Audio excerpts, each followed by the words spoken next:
NASA কিভাবে মাত্র ৪১ সেকেন্ডে ১২ লক্ষ লিটার পানি ব্যবহার করে তা জানলে অবাক হতে হয়, কিন্তু কেন তারা এমনটা করে চলুন সহজভাবে বিষয়টি জেনে নেওয়া যাক। রকেট উৎক্ষেপণের সময় প্রচণ্ড শব্দ ও তাপ তৈরি হয়। এই তাপ এতটাই বেশি হয় যে রকেটের নিচের মাটি আগুনে গরম হওয়া পাত্রের মতো দেখতে শুরু করে।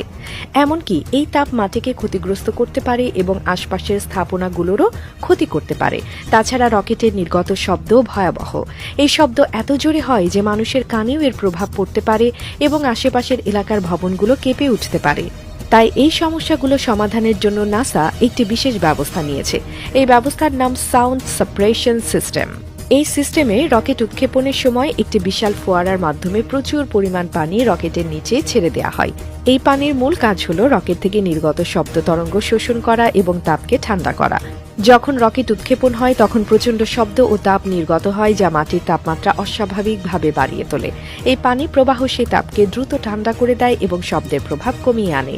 রকেট উৎক্ষেপণের সময় তৈরি হওয়া এই তাপ ও শব্দ যদি নিয়ন্ত্রণ করা না হয় তাহলে শুধু মাটিই নয়, রকেট উৎক্ষেপণ কেন্দ্র এবং আশপাশের পরিবেশও মারাত্মক ক্ষতিগ্রস্ত হতে পারে।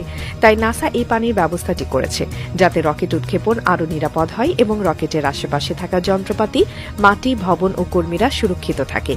এই সিস্টেমটি খুবই শক্তিশালী। মাত্র ৪১ সেকেন্ডে এটি ১২ লক্ষ লিটার পানি ছেড়ে দেয়। এত বিশাল পরিমাণ পানি একসঙ্গে ছাড়া হলে এটি রকেটের নিচের এলাকাটিকে ঠান্ডা করে এবং শব্দ তরঙ্গ শোষণ করে। শব্দ কমানোর পাশাপাশি এটি মাটিকে ঠান্ডা রাখে যাতে মাটি পুড়ে না যায় বা ক্ষতিগ্রস্ত না হয়। এটি শুধু একটি প্রযুক্তি নয়, এটি আমাদের বিজ্ঞান ও প্রযুক্তির উন্নতির এক বড় উদাহরণ।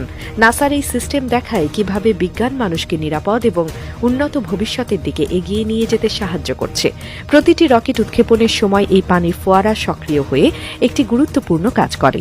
এটি নিশ্চিত করে যে রকেট উৎক্ষেপণের পুরো প্রক্রিয়াটি সঠিকভাবে সম্পন্ন হয় এবং কোনো বড় ক্ষতি বা দুর্ঘটনা না ঘটে।